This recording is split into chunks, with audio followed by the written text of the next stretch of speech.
No, you gonna dig this.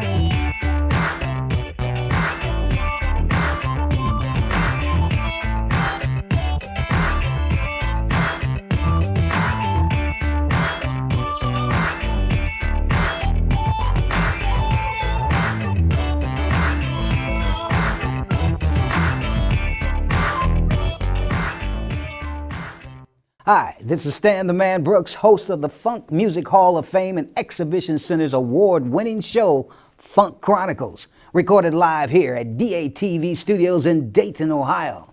And now, my in-studio guest all the way from... Africa, brother, Africa. Africa. We started in the motherland. My mama met my daddy, and they was listening to Ray Charles. I tell you. I ended up in Dayton, Ohio. Now, you got to talk to him about the rest That's of it. right. And none other than the only one, Big Robb. Yes, sir. The Mr. best-looking fat man in show business. What's going on, Uncle Stan? How you feeling, man? Man, I am so glad to have the star of stage and screen. Look at it. Man, all the glory goes to God, man. You make it sound like I didn't pick pop bottles up for a living, man. Like I just fell out the heavens like this, but God is good, man. Gave me and you both some pretty suits. That's right, and Yes, you're looking good. So are you, my brother. So are you. Big Robb, you know, you have been in the music field for years, and a lot of people probably didn't even know all the things that you did behind the scenes. But we're gonna just start at the beginning. Yes, sir. You know, when did you get into the music field, and where, and just give us a little history about Big Robb. Well, man, I was born and raised in Cincinnati, Ohio, and I think I was about 2.5 years old, and I was sitting there with my mama, and it was a TV show called The Hollywood Palace. I can remember the 2.5 years old, called The Hollywood Palace. 2.5 years old. 2.5 years old. I can remember it, man. It was 1969. Okay, and we were sitting there. My mama was watching this TV show, and Diana Ross was on the TV show, and then these 5 guys from Gary, Indiana came out. Okay, the Jackson 5. And man, I became so enamored with the Jackson 5, and I'm still that way to this day. If you go to my car, my kids got to keep a Jackson 5 CD handy, because I don't know, man. It was just like I was just drawn to that, man. I was the biggest Jackson 5 fanatic in the world. And then after I got about 11, 12 years old, I started working at a radio station in Cincinnati called WAIF FM. And it was a community radio station. My voice hadn't even changed. Hey, how y'all doing? And I went down and said, man, what am I call myself? And I called myself the Sugar Daddy from Cincinnati. I like that. And man, I started, and then that was in the early 80s, maybe 1980, right when rap music first started. And hey, man, I got blessed to meet all kind of wonderful people who would come through our city. And hey, man, after that, I met Reggie Calloway from Midnight Star, and he invited me down to a recording studio in Cincinnati called Fifth Floor. From there, I met Bootsy Collins, I met Roger Troutman, and man, after that, next thing I know, I'm in, Paris, France, somewhere dancing and singing with an outfit on. With your signature glasses. Oh, absolutely. Well, if you're going to do it, you got to do it right the first time. That's what a plus-size woman told me. Well, I tell you what, man, we are here because of the Funk Music Hall of Fame's. Yes. We are trying, and we could not do it without Big Robb. Hey, Getting man. this word out, man, about the TheFunkCenter. David Webb and his crew is doing an outstanding job, and I am just so excited to see you across from this table, man, because if anybody knows anything about funk, it's Big Robb. Hey, man, well, I've been blessed. Like I said, I was raised up in it, you know what I mean? And, of course, for 25 years, 3 days, and 25 years, 4 months, and 3 days, I was a card-carrying member of what I think is the funkiest group ever come out of Ohio, which is a group called Zapp, Z-A-P-P. So, you know what I mean? I was a Zapp member for, like I said, not 1 year, not 2 year, decades. And so we went around, spreading that goodwill with that funk. And so I just love funk music. I also was blessed to have one of the most interesting things, as my son brought to my attention. He said, Dad, not only did you get to study with Uncle Roger, because that's what all the kids, you know, they refer Roger Troutman as Uncle Roger, you know, Uncle Lester, all that. But, you know, you also got to work with Uncle Bootsy. So I started out, even before I was became a member of the Zapp band and working with that, I was in Cincinnati working with Bootsy and Catfish Collins. And, man, it's just so funk. Yeah, I've been around it all my life. Well, let's just break that down a little bit now. All right, you're working with Bootsy, and then just kind of give us a little history on some of that. That, you know, Bootsy, of course, a big influence, but I know you had more than just Boots. So just tell us a little bit more about first, that. like I said, first it was the Jackson 5. Yeah. Till I met Bootsy Collins. I'm a radio interview, I'm DJing, such as yourself. I'm on the radio. I invite Bootsy to come down to my radio show at 6 o'clock on a Saturday morning. And he came in full Bootsy regalia at 6 o'clock in the morning. Okay? At 6 o'clock in the morning. And man, that was at that point, two most defining moments was that morning. When he came, I said, whatever he's doing, I remember I was 14 years old. I didn't want to go to school no more. I didn't want to do anything but learn every record, Theme from the Black Hole, Body Slam, Dynamite, Count Chocula, whatever these songs were. I wanted to be like those guys. And then I also, around the same period of time, got invited to come to a show that was held at Cincinnati Riverfront Coliseum. And the headliner of the show was Prince. The group in the middle was Zapp featuring Roger, and the opening act was Morris Day and the Time. Oh, my goodness. And when Dick Smith, who was also a recording artist and one of the Troutman's closest friends, his job was to carry Roger from the back of the audience, which later became my job. I didn't know that then. I'm just 14 years old. Man, when Zapp, the original Zapp, struck up Do It, Roger, Do It, and Roger came from the back, man, with that flying V and all them sparkles on, and come down through them people. That's right. I said, man, Mama, that's what I'm going to go do. I went to school. I went back to school. I was in Latin class in school. They said, do you know these words? I said, listen, I got one question in here. How do you make a record? The teacher said, what does that guy do anything? I said, I'm out of here. And, man, I went follow behind them guys, and it's been a wonderful thing because you know, it's a life-changing thing, you know what I mean? And I don't suggest that the kids out there stand up in Latin class and, you know, be defiant like I was, but that's what happened with me, man, and chasing behind those guys and, you know, hanging out with all the coolest dudes in the world, Frankie Cash, or Lester Troutman, or Bootsy, or Catfish, even their names sound cool. Mudbone, and, you know what I mean? Peanut, all these guys, man. So, yes, sir. Well, I tell you, man, when we talk about Roger, man, just for a second. Yes, sir. Give me a little. What really would you say about the man? One of the most caring, loving, giving, sensitive. He was a humanitarian. That's what Roger Troutman was. Meaning everybody remembers him for. First of all, lots of people. You know, when you listen to a record, you say, "Oh man, that's a Zapp record," and everybody said, "Well, I did this and I did that." Man. My experience was Roger did it all. In other words, he played, if you listen to a song like Mo Bounce and Ounce, that's Roger playing the bass line. That's Roger playing the talk box. You know, Lester and Larry did the drums and the percussions under Roger's direction. That's, you know, Roger doing everything. You got what I'm saying? Almost did like the Prince thing when Prince first came out, playing Roger. all the instruments. That's Roger, played all the instruments. And anybody out here who ever experienced him, especially those folks from around and out, you know, here in the Midwest who saw Roger, you know that to be true. You know that guy, you know, I mean, he played the bass guitar, the harmonica, the keyboards, you know, everything. But his thing, man, he's just a real Larry Troutman, which I have to just give him all his props in the world because without Larry Troutman, I'm not sitting here as well. I mean, first of all the glory goes to God, but Larry was the visionary and Roger was the talent and the brains, you know, the talented operation, man, and just caring. Roger was the guy who, one time I was going to quit the Zapp band because we were, you know how bands are, man. Yeah. You got issues and, you know, conflicting personalities, and believe me, in our group, we had some conflicting personalities, but we love each other. You know what I'm saying? And so what Roger did is he said, man, you can't quit, because I was also, Larry had given me the job to be Roger's personal valet, driver, whatever he ate, I was responsible for. Whatever he put on, I was responsible for. So that means I had to make sure he looked good every day, because all Roger thought about was going to the studio and making another hit record. And that's all that Larry wanted him to think about. Because, of course, I mean, this guy is the man that made Dance Floor, Do Why Diddy, As we lay, Mo Bounce Downs, all these great records. But one time I was just fed up, man. I was arguing with some of the guys on the team, and I just said I was going to quit. And Roger and Dale DeGroat. Roger went to Dale DeGroat, who's the keyboard player, also Shirley Murdoch's husband and the music director, and said, hey, man, don't Rob like to rap? He said, we can't let him quit. So he wouldn't even let you quit on yourself. That's the type of dude he is, you know what I mean? I said, man, I'm out of here. He said, okay, well, you just better be back by 6 o'clock. Get over your little temper tantrum, little fat boy, and 6 o'clock, I'll see you with my lunch, okay? But that's what it was, a very, very giving guy. The sadness is that we lost him so soon. But go back, I challenge everybody, go back and listen to his body of work. And don't just listen to everything, the hits. Go listen to songs like Chunk of Sugar, where you hear him playing guitar as good as George Benson ever played, or Wes Montgomery.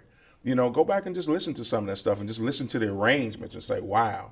One of your mentors who used to talk to me about staying the man all the time is Carl Cowan. Carl Cowan, man. And when you go listen to Grapevine, I heard it through the Grapevine, Roger Bonner, that's Carl Cowan playing all the horns. All the horns. All the horns. And then, we called, I guess you guys were Mr. G and the Sidewinders. Right. And I think Larry Troutman, when he first met Carl Cowan, he didn't know his name was Carl Cowan, so he called him Mr. G, right? So that's what we grew up calling him, Mr. G. Now, his name is Carl Cowan, but we called him Mr. G. And Mr. G, later on, as he got older up in age, he would go out on the road with us as our bus driver and as kind of like as a valet and just help us. And I would sit there with him as he's driving the bus as we going city to city. And the stories he would tell, man, we had little Stanley Brooks. He come down here at 15, beating on them drums and just so... But this is the kind of guy that Roger was. He went out and got folks. He went to Hamilton and got folks. He went out and got people and brought them in and put them in situations. Roger Troutman sent me in the studio one time with the master tape of So Rough, So Tough and said, now go in there and learn how to mix. Now, this is the actual master. Man, I could have put everything in record and erased everything. I didn't know what I was doing at the time, but that's the type of dude that he was. So that's how I sum it up him, man, just a giving guy. Yeah, because when you talk about Carl Cowan and he was so proud to be able to work with Roger because the Sidewinders were on the same show with back then Roger and the Human Body. Okay. And Roger didn't have a horn section, but Sidewinders had a very tight horn section then. And the first Roger and the Human Body album, they turned around and used the Sidewinder horns. So they didn't even know them personally. So if you looked at the cover, all it says is Sidewinder horns. Right. But no, the Mr. G thing is really the lead singer of the group. His name was George Daniels. Wow. And so George, the G came from that. Okay. But Carl has and still today, man, that's all he still talks about is music. Oh, man. Music, and always have gave prop to Zapp and the things. Oh man, that's the cat. You know what I mean? Just love him, man. And there's so many unsung heroes out here. So many people who this was on my mind this morning. I want to give a shout out to all the brothers and the sisters and the mothers, the parents, the wives, the children of all of us funk guys, because they make a sacrifice that always goes unsung. Because we're constantly going city to city, town to town.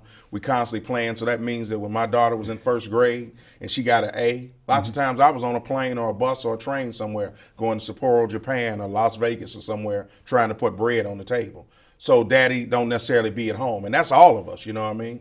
And they make our families make a heck of a sacrifice. And, you can't go without giving them their props because we couldn't do it without them. Well, I tell you, Rob, tell us now. Rob is now out being a big solo artist, man, and you gotta tell us a little bit about that, man. Well, I was blessed. We lost Roger and Larry on April 25th, 1999. Horrible day. The most horrible day in my life. At the same time, God has brought us through that, and all the glory goes to God. He didn't let us just stay there. God always has a plan. Shortly after that happened, I was in the group Zapp. We took off maybe 2 or 3 months to reorganize, figure out, man, who's going to cover these parts. And it was like, as the show must go on. Because if the show doesn't go on, then that means that it's over with. What are we going to do, go to Walmart? Hello, how y'all doing? Welcome to the jewelry section. That would never work for me at Walmart, right? So you see Lester in there with his drumsticks tapping on the thing, changing people's oil. That's not what we were born to do. We were born to entertain. So we were in Greenwood, Mississippi on a blues show. I met a guy with blonde hair, I mean, Zapp, the group Zapp, man, I mean, we brought the heat. And one of the things I did in the show was I wore a diaper and shot silly string. That was just one of the costumes that I wore. Man, we had turned the place upside down. We back there covered in sweat, toweling off, and I hear somebody out there got them screaming like we had them screaming. Mm-hmm. And that's almost impossible. Cole's show after Zapp, man, you got to be some bad boys. And I peeked out there and seen who it was. It was a guy from San Antonio, Texas named Mel Waiters. Oh. And Mel Waiters had a hot record out that time. It just come out about 2 weeks before that called The Hole in the Wall. Mm. I met Mel, introduced myself to him. He said, man, I know who you are. You Big Robb. I'm like, how you know me, man? Man, I know you. We went to the studio along with my good friend Bart Thomas. We call him Sure to Be.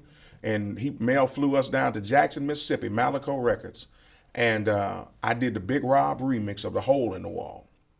It's a super funky version. They used to play it on WDAO all the time. Yeah. All that. And then after that, we did Real Mother For You, a remake of Johnny Guitar Watch. And that introduced me to what's called Southern Soul, the juke joint music. And next thing I know, man, it's 17 albums later, 15 years later. And, you know, hey, man, I'm still out here. That's what I do. I make Southern Soul music. I have a record company and have lots of artists. And my son is one of them. I'm very proud of him. And hey, man, just making music and just trying to let the things that the Troutman family, Bootsy Collins, and everybody shared with me, just trying to let them breathe. And Sugarfoot. Well, I tell you, I've worked with you on some of your solo performances. Outstanding show, man. From beginning to end. Thank you. And then you always do your little tribute to Roger on it too. Oh, yeah, absolutely. You know, and that's the thing I love about it, man. It's, if you haven't had a chance to go see a live entertainer, you gotta go see Big Robb, and that's what I tell everybody. Well, thank you, man. That means that means a lot coming from you, because I know that you know music, and I know that you're a musician and you're an entertainer as well. And man, and I got to give, I was just say Sugarfoot, have to give him his props. Oh yeah, because I produced and worked with Curtis Blow, Charlie Wilson from the Gap Band, Uncle Charlie Wilson, wherever you want to call it. Africa Bambaataa from the Soul Sonic Force, the Barcades. If you go back and Google Big Robb, you'll see all these guys. I work with all these funk legends. Sugarfoot, I had this song called Keep On Swinging. We were in the studio. He had a couple of debilitating strokes. He was no longer a member of the Ohio Players, and he was kind of just trying to figure out what he was going to do with himself. And we were in the studio. I did a song with him on one of my albums called It's Still Rough Out Here. And he said, man, you got a voice. And I said, what do you mean I got a voice? Because at that point, I'm just writing and producing, looking for singers to sing my songs. And Foot said, no, man, you can sing these songs yourself. And I was like, I don't hear that. He said, man, trust me. He said, if the people like you, like me, they're going to love you. And I'm like, you. So I said, well, here's the guy that made Fire and Sweet Sticky Thing. He know more than I know. And man, he stood there with me, man. And I put my first vocal down. He said, that's good, that's good. And it's still one of the biggest songs I've ever had in my life. And you know what I mean? And so he was just a great mentor. You know what I mean? Just standing there. And I've just been blessed, man. You know what I mean? I've just been blessed to be around some of the funkiest, baddest guys in the world. And that's why this Funk Music Hall of Fame and Exhibition Center is so valuable and so important. And that's what I was going to get into next, man. We couldn't have the Funk Center without you, man. And man, that brings tears to my eyes. Because, but you know, exactly when you think about the Funk Center. Yes, sir. You know, what does that bring to mind? You know? To me, when you open the door, it's got to be a 10-foot by 10-foot mural of James Brown first.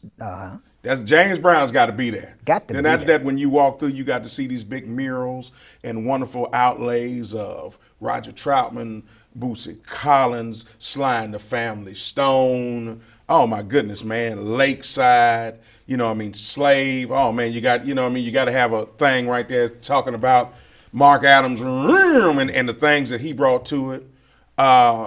It's just amazing, man. All of this music and how it has reached out and touched, and being able to go around the world and see how enamoring it is to people. It's a lifestyle. And the thing is that when we talk funk, man, the way it has been sampled. Absolutely. You know, and of course, a lot of Zapp songs were samples, man. Oh my goodness. And the more bounce to the ounce, what, 2, 3, 4, 500 Hey times. man, Mobile sounds so bad on my last album, Showtime. I went back and No, you sampled it. didn't. You know what I mean? It's just a relentless groove that is off the chain. And we also have to have and then at the end of the thing, you got to have a 10-foot by 10-foot mural of George Clinton. You know what I'm saying? You got it because you can't do the Funk Center without George Clinton and everybody in between. And it's amazing, like you said, sample. I have a guy who just sampled one of my records. And that was an experience. This guy named Bishop Bullwinkle has a song out called Hell No to the No, No, No. Yeah. That everybody, and that's a Big Rob song that he sampled. And so not only, as George Clinton said, funk not only moves, but it removes. Dig? The desired effect is what you get when you improve your interplanetary funksmanship. Okay, so improve your interplanetary funksmanship and donate and support the Funk Music Hall of Fame and Exhibition Center. And yes, I'm talking to you and you and you. You're watching us on there right now and you're saying, look at that good-looking plus-size man and his good-looking older light-skinned uncle. And we're saying, please support the Funk Music Hall of Fame and Exhibition Center because this is Americana, brother. That's right, man. This is our Willie Nelson and our Johnny Cash. When you drive through Nashville, man, they have, every week they got a different, they do all kind of people. Hey, man, the Everly Brothers. Then how come we can't talk about Lil Woo Woo in them? That's right. You know what I mean? How come we can't talk about the 400 Years of What out of Cincinnati, which was Cincinnati, Ohio's version of Parliament Funkadelic, right? How come we can't talk about these guys? Because you've already lived having them part of your culture. And this is a culture. So I think this is the greatest thing, man. And having it here in Dayton, Ohio. Tell us about it. Absolutely. Here in Dayton, Ohio, I remember about 15 years ago, right before we lost Roger and Larry, there was a guy by the name of Mike Sampson. And he did a big thing out of Central State called Something in the Water. And it was mind-boggling to me. I went out there one Saturday and I just cried and I walked through the whole thing, man. And he had documented everybody, Sun, Platypus, Phaso, all that. And this great music comes from right here. I remember being a little boy in Cincinnati, Ohio, listening to black radio. In Cincinnati, our radio station was WCIN. Oh, yeah. But my uncle, Uncle Penny, he was an electronic gadgetry type dude. He went to Radio Shack back then. You remember, it was something called Hughes Peters or something. And you remember those, everybody used to have the Sears and Roebuck's catalog? Oh, yeah. Lafayette or something. Anyway, he got some kind of super antenna. And he put it on the east side of the house, okay? And man, he had me listening to Long John Silver and Mommy Mac J's on the radio. Oh, yes. Oh, yeah. Okay? Oh, yeah. And all those guys, Langford the Man Stephen, Turk Logan, Kenny Ray Tevis, okay, Miss Ronita Halls. I learned most stuff from listening to Raymond Graham on Backpage. Now, I'm a little boy in Cincinnati, Ohio, but WDAO. And so right here, the epicenter of it, and just think about, man, we had a local band called Microwave. We thought that we had made the big time, brother, because we drove from Cincinnati, Ohio, up 75 to a street called Western Avenue to go play for Cadillac at the Silver Fox. Okay? You got what I'm saying? That's so right. Dayton, Ohio, absolutely the epicenter, and just all at Middletown and Hamilton and all these places, Springfield. The man that made high heel sneakers is from Springfield, the different shades of brown. Man, you got all this great music. Dayton, Ohio is the epicenter for it so that people can come. Let's write our own history. Let's write it the right way this time. That's right. Through having the Funk Music Hall of Fame and Exhibition Center. And I think I got a pair of old pink leather boots or something. I donate. We got to have something. Absolutely. And I know you got about, 200 pair of glasses. Oh my goodness, 200 pair of glasses. And I retired my Zapp diaper. I said I'd wait till they came and put us on the Zapp band on Grammys for me to pull that back out. But I might even donate that to the Funk man, Hall we of Fame, got to have man. the diaper, man. Oh, absolutely, man. Absolutely, man. Thank you, Larry Troutman. Larry Troutman made me do that. He made the Zapp band. We all had to be a band on the weekend and construction workers, Monday, Tuesday, Wednesday, and Thursday. And the biggest thing is we'd rehearse in the morning from 6 to 7:30 or something like that. No, I'm sorry, 5 a.m. to 6:45 a.m. The last, Mo Bounce was the last song. By the time we going through Mo Bounce, we putting on our construction stuff and we'd run to the job site. And the foreman on the job site, now we all worked at Troutman Enterprise. Now this was kind of crazy. The guys, if we was late, they would dock us. They didn't care if we was the band. Now we the band, we the Zapp band, right? They didn't care nothing about that. You're late, Rob. That'll be $10 off your pay. So anyway, man, I could tell you a million stories, man, but put it all in the Funk Hall of Fame in the Exhibition Center. That's what I think. So people can come from around the world and experience this greatness, man, that the Ohio players stood for. Well, I just want to, again, man, you are one that I would put it this way. As a host of a show, yes, you sir. got a guest like you, and the way that you answer, and I can just see through how you're talking, man, the love that you have for what you do. And that's the thing that makes it easier for me, because I can just throw something at you and Big Rob takes off with it, because, man, you can really see the love that you have for the music and the way that you entertain people, and we see it, man, with passion. And I want to tell you that right now. Well, thank you, brother, and I appreciate it, and I appreciate you and all the DJs and what everybody's done for the Big Robb music, you know what I mean? Because it was a little weird for me. I went to go see Bootsy when I was about to leave the Zapp band. And I said, hey, man, what do you do when you're a part of a group and then people are calling for you? Because he went through that same thing. Mm-hmm. He was with James Brown, and he had to revamp and get Bootsy's rubber band going. Then that was a part of Parliament Funkadelic. Then he had to keep going, you know.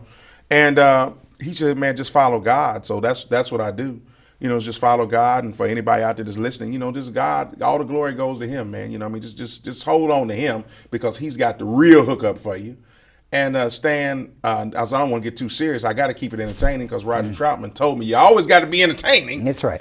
Listen, man, when y'all do the Funk Music Hall of Fame, yes, sir, we also got to have a section in there for huffies and for hooks, okay? Because I don't think this music would be as funky if you weren't able to roll through there at 2 o'clock in the morning. Yeah, you got to be able to go through that, man. You know what I mean? And I like the short end. well, there you go. I don't eat any pork anymore, but when I did, I like the rib chips. Okay, and now I see guys on the cooking channel talking about burnt ends. I'm like, oh my goodness, man. So you got to talk about that barbecue with that mild sauce on it, and it's just it's a great thing you guys are doing, and I applaud you. And well, thank David Webb and his staff, man. Oh man, and Janetta came and got me. So much love to Janetta, David Webb, Uncle George, all you guys, because hey man, it's a wonderful fight that you're fighting. Thank you so much, man, for coming. Thank you for having me. Please, Big Robb. Please buy a new Big Robb record. It's on iTunes, Amazon.com, and of course, Big Robb is spelled BIGGROBB.com, baby. Thank you, sir. Appreciate yes, sir. you. Thank you, man. This is Stan the Man Brooks, host of Funk Music Hall of Fame and Exhibition Center's award-winning show, Funk Chronicles. Until next time, keep it funky.